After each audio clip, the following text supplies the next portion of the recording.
Hello and good morning, Rex. I've just finished doing my few minutes of exercise, and right here where I'm positioned yesterday, when I was on my way back, I was seconds away from the front door, having just recorded a video in which I talked about the two elderly women who were being escorted by the carer.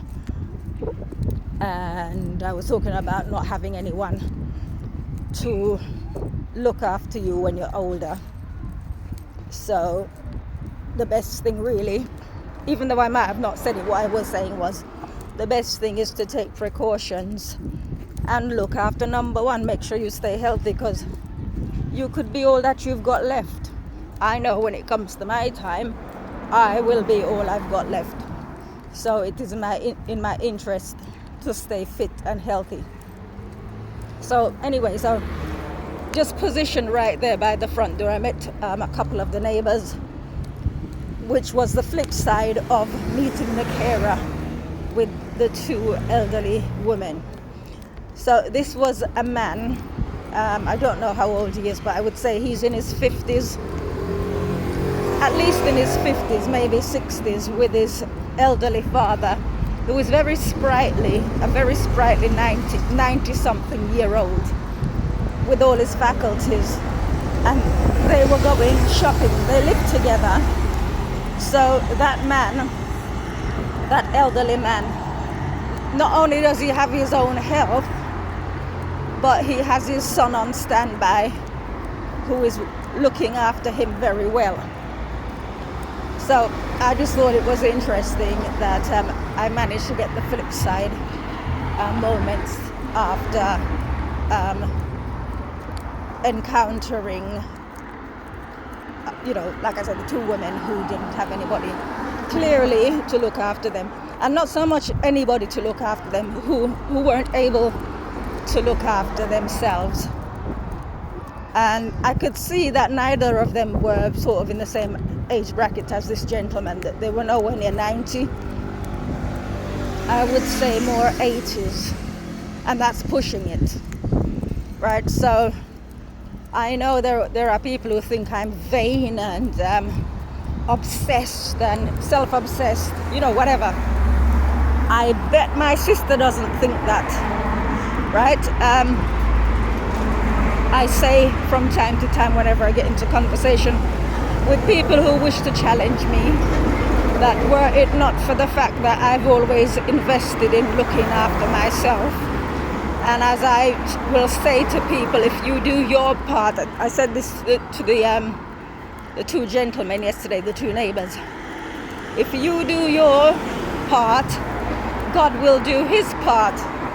I don't know whether or not they believe in God or not, but the 90-year-old gentleman, well, I think he's close to 96 rather than 90. So he's close to 100 actually. So this gentleman was very engaged. He was very engaged with what I was saying, and I find, well, going back to the 90s, whenever I would speak, I'd get talking to older people who lived through the Second World War. I found I had more in common with them based on my experiences in Jamaica than I did with my peers.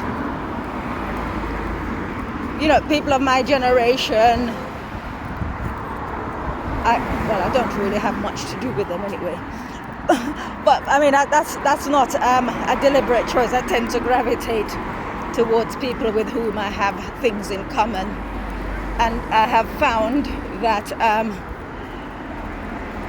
the war generation, retired people, their experiences are more similar to what I experienced in Jamaica.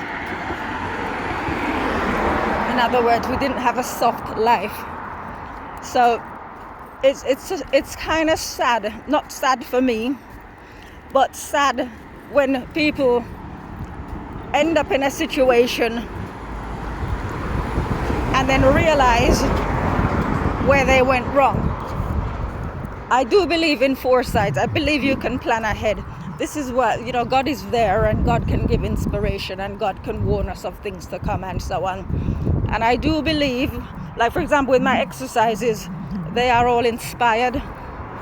I contemplate what area of my body I need to work on, how I need to raise my level of fitness, my stamina, etc.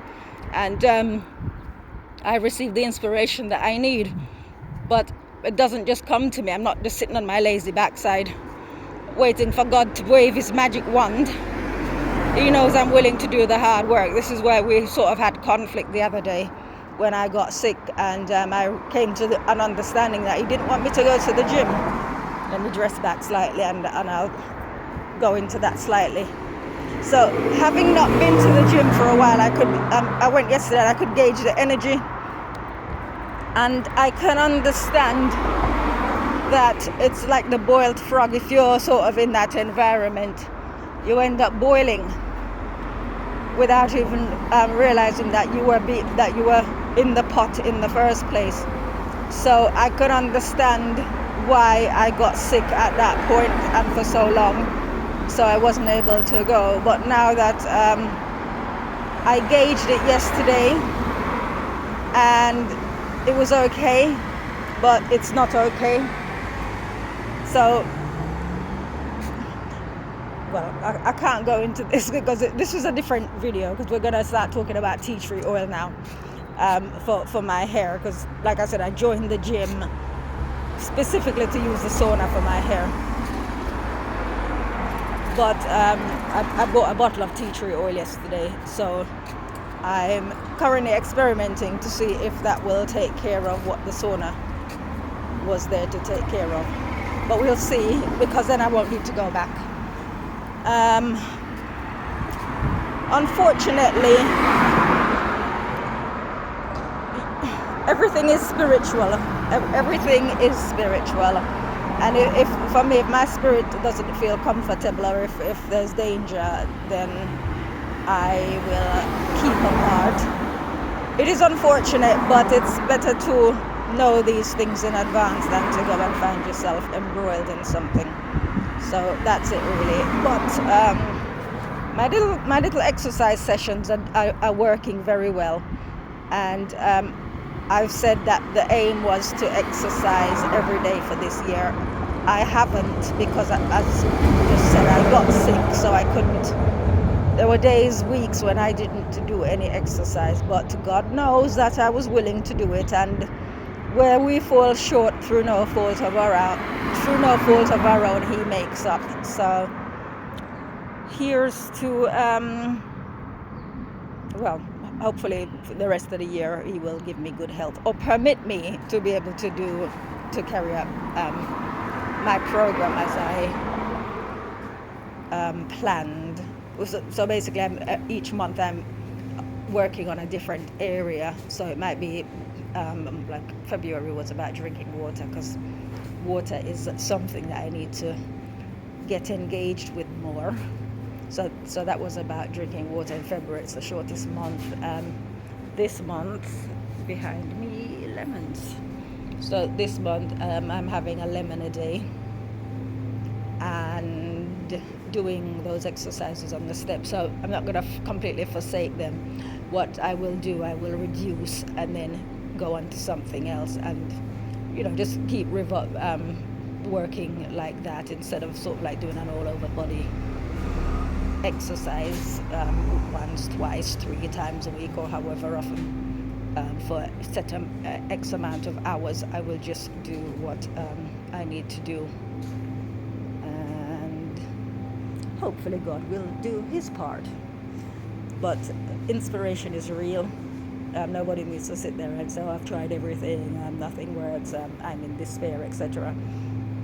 Because as I say sometimes, and you see some of my previous videos, I don't actually have a life outside of the few hours sort of between the time before my sister wakes up and after my sister goes to bed. or rather when I need to get my sister out of bed and when she needs to go to bed, the time in between, that's all I have, right? But I can't, if I needed to go somewhere overnight, I couldn't. So technically speaking, I don't actually have a life as such, but I'm happy. I'm happy because I'm healthy and I don't have anything to complain about personally. So that's it.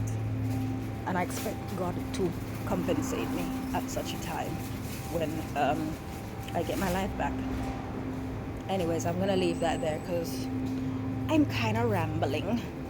Like, see, because when it comes to shopping, I'm in the shop and I'm looking to see what I need. My brain goes all over the place because I'm not good with food shopping. But I'm getting better now that I need to shop for my sister. Right, so anyway, take care. Have a nice day. Bye.